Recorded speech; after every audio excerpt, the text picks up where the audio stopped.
Heute nicht mit Apo, sondern mit Melissa. Wir sind für ein Wochenende in London. Wir haben es endlich geschafft, die Busstation zu finden. Sehr schlecht ausgeschildert hier, dieser Airport. Aber wir sind jetzt da und jetzt müssen wir gucken, wo wir hin müssen. Wir müssen 26. Hier. Hier. Okay. Nur los. Mein Koffer. Mein Van Gogh-Koffer. So sieht das Ticket aus. Einmal mit der Hinfahrt und die Rückfahrt kann innerhalb von 3 Monaten erfolgen. Das ist dann nirgends freigestellt. Wir sind endlich angekommen. Die Busfahrt hat extrem lang gedauert. Überall Stau. Und jetzt suchen wir gerade den Weg zur Underground Station. Und dann müssen wir noch irgendwie zum Hotel kommen. Die Station war zu. Wir sollen raus und ride. Keine Ahnung. Irgendwo kommen wir schon hin. Oder wir nehmen uns einfach ein Taxi. Wir haben uns jetzt dazu entschieden, mit dem Taxi zu fahren.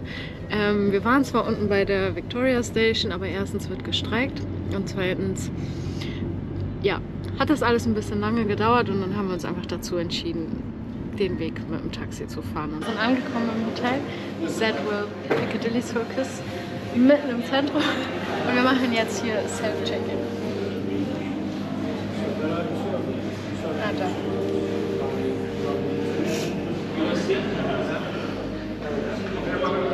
Wir haben jetzt unseren Check-In gemacht und dieses Hotel hier ist so besonders, weil es ist, wie gesagt, erstens direkt am Piccadilly Circus, aber damit hier nicht überall die Lautstärke von draußen reinkommt, hat dieses Hotel keine Fenster, auch nicht die Zimmer. Also das wird dort komplett fensterlos sein. Dafür ist hier eine Klimatisierung, die Luft riecht richtig gut. Wir haben gelesen, dass das nicht so schlimm sein soll ohne Fenster und jetzt werden wir sehen, ob das stimmt. Wir hoffen es.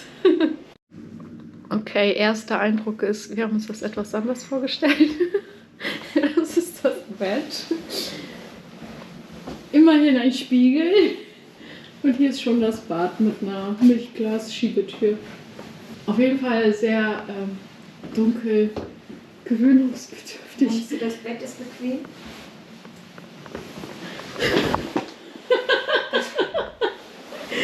Es ist ein bisschen hart. Egal, wir werden das überleben. Wir wollen nur hier schlafen.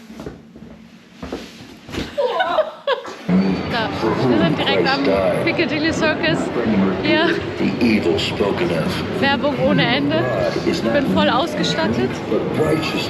Und jetzt suchen wir uns was zum Essen. Wir haben uns gerade Adapter gekauft, weil wir uns nicht genug informiert haben, beziehungsweise vergessen haben, dass England andere Netzstecker hat.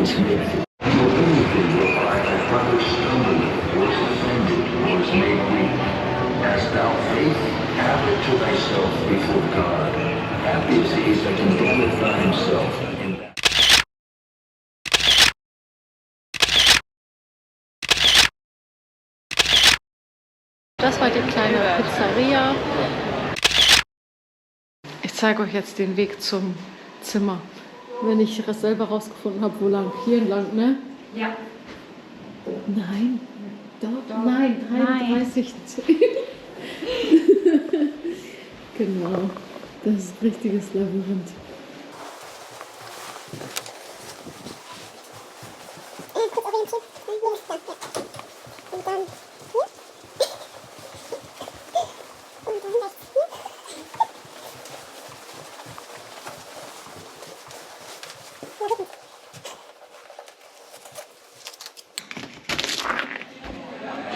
Guten Morgen.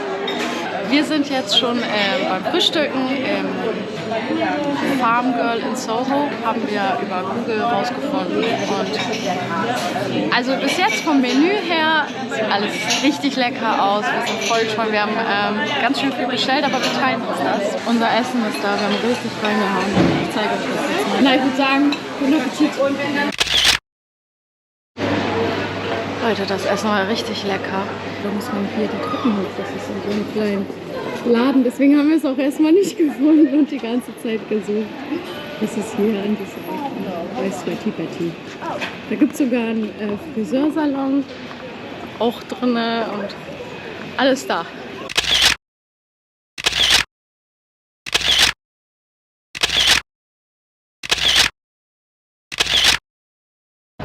Wir haben unseren ersten Punkt erreicht hinter mir. Big Ben.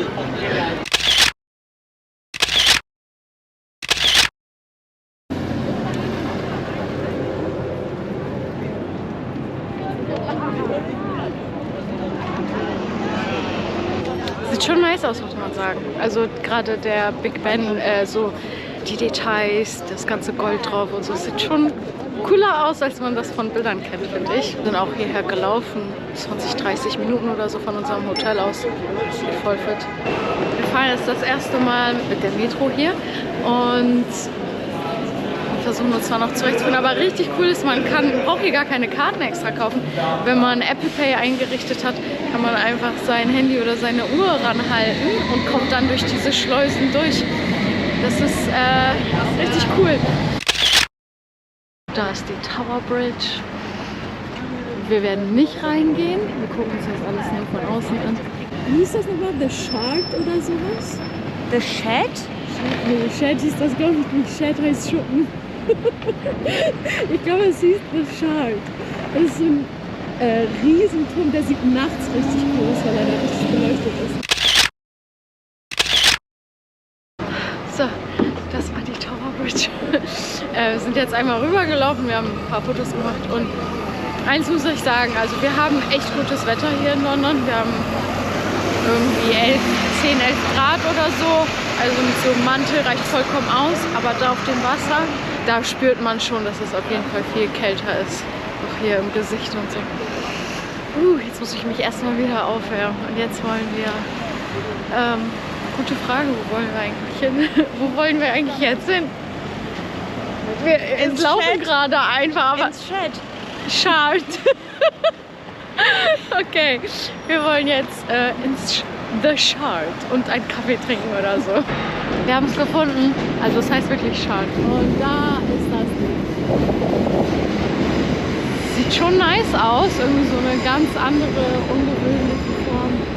Wir haben den Eingang zum Restaurant gefunden, aber leider kommen wir nicht rein, weil die sind fully booked. Geht nur mit Reservierung. Wir haben uns ja eher spontan dazu entschieden, hierher zu kommen. Sonst hätten wir schon vorher reserviert. Also Tipp an euch, falls ihr da ganz nach oben hoch wollt, dann vorher reservieren. Auf jeden Fall. Wir sind jetzt angekommen beim Harrods. Sagt vielleicht manchmal, das kennt man manchmal so aus Filmen und so. Und ich zeige euch das mal. Hier steht ja diese Riesenstatue. Oh, Melissa wusste, wer das war. Ich habe es jetzt irgendwie vergessen. So, Melissa, wer ist das?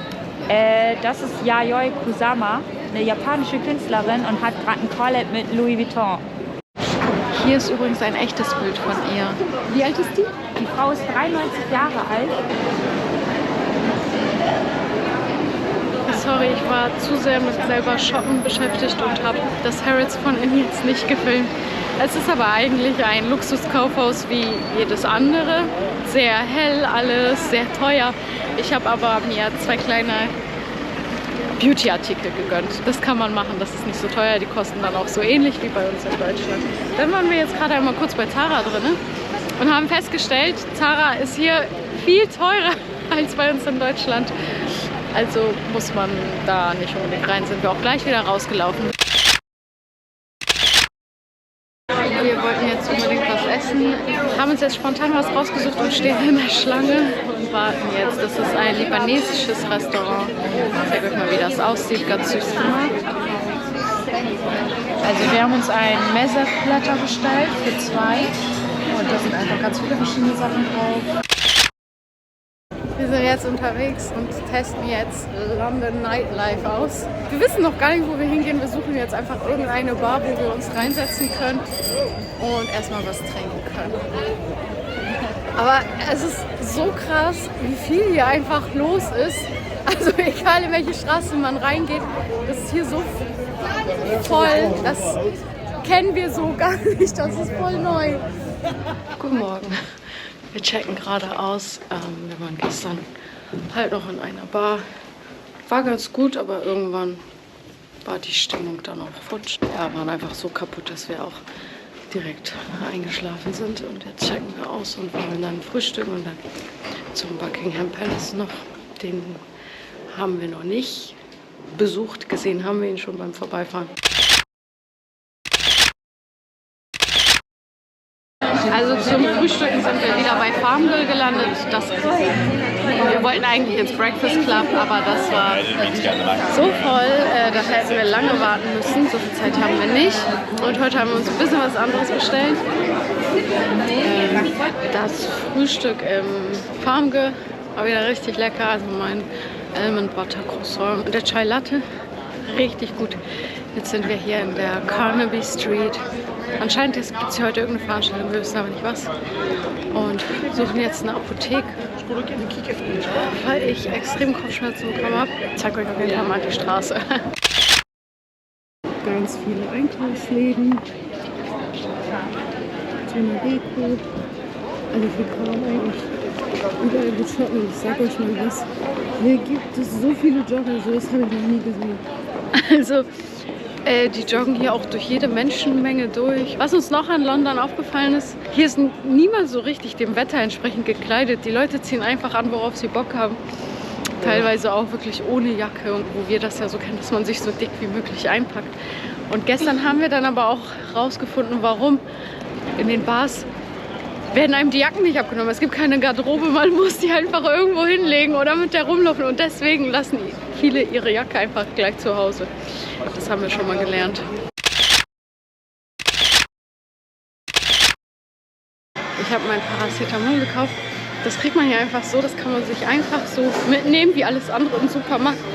Und bitte, Das kostet nur 49 Pennies. Das ist ja nix. Das ist schon, aber weißt du, was sie gesagt hat? Sie meinte, 2 Stück davon nehmen, alle 4 Stunden, höchstens 8 am Tag. Was? Warum bin ich da nicht tot? Wir haben es leider nicht mehr zum Buckingham Palace geschafft. Irgendwie ist die Zeit sehr knapp und wir wissen nicht genau, wie lange das alles dauern wird. Und bevor wir unseren Bus oder noch schlimmer unseren Flieger verpassen, haben wir uns entschieden, jetzt schon hier zur Victoria Coach Station zu kommen. Wir sind beim Taxi hergefahren und dann werden wir jetzt mal gucken, wann der nächste Bus fährt und dann schon mal zum Flughafen fahren. Okay. Okay, wir müssen uns jetzt erstmal zurechtfinden, glaube ich. Wir haben es gefunden. Jetzt waren wir hier und wir haben jetzt folgendes Problem hier beim National Express. Man kriegt ja man bucht immer hin mit zurück und dann ist das so, dass man zurück zu jeder Zeit fahren kann, aber du hast keinen festen Platz. Und dann gibt es Leute, die reservieren sich wirklich einen Platz im Bus, die kaufen ihr Ticket genau für das Datum und die Uhrzeit und die haben dann Vorrang. Und wenn du dann da stehst und die ganze Zeit wartest, dann kann es sein, dass der Bus halt trotzdem voll ist mit denen, die schon reserviert haben und dann muss man auf den nächsten warten und auf den nächsten, bis man einen freien Platz bekommt. Wenn wir Glück haben, kommen wir jetzt in diesen rein. Wenn wir Pech haben, müssen wir auf den nächsten warten. Und ansonsten verpassen wir unseren Flug. Das ist ziemlich beschissen. Also bucht nicht dieses offene Ding, sondern guckt wirklich, welche Rückfahrt ihr buchen müsst und macht auch so, weil wir wussten das nicht und das ist mega stressig. Oh mein Gott, Leute, wir haben es geschafft. Nicht in den, für den wir ursprünglich draußen gewartet hatten. Da waren dann nur noch 2 Plätze frei. Den haben Vordrängler bekommen. Und dann mussten wir nochmal warten und jetzt war in dem Platz frei. Das war so viel Stress, weil wir echt schon gerechnet haben, schaffen wir das noch, müssen wir uns ein Taxi nehmen oder keine Ahnung was. Also bitte bucht nicht diese flexiblen Rücktickets. Oh Gott, nie wieder. Okay Leute, we made it. Das war so krass knapp. Wir mussten rennen. Die Frau am Schalter, wo wir unsere Sachen abgegeben haben, meinte auch run. Bei der Sicherheitskontrolle haben uns Gott sei Dank wirklich alle vorgelassen. Wir sind von ganz hinten bis ganz nach vorne durch und dann einfach gerannt. Und jetzt sind wir da. Boarding ist schon im Gange. Wir haben es Gott sei Dank geschafft. Aber das war richtig knapp. So einen Stress wünsche ich niemandem. Das war Horror.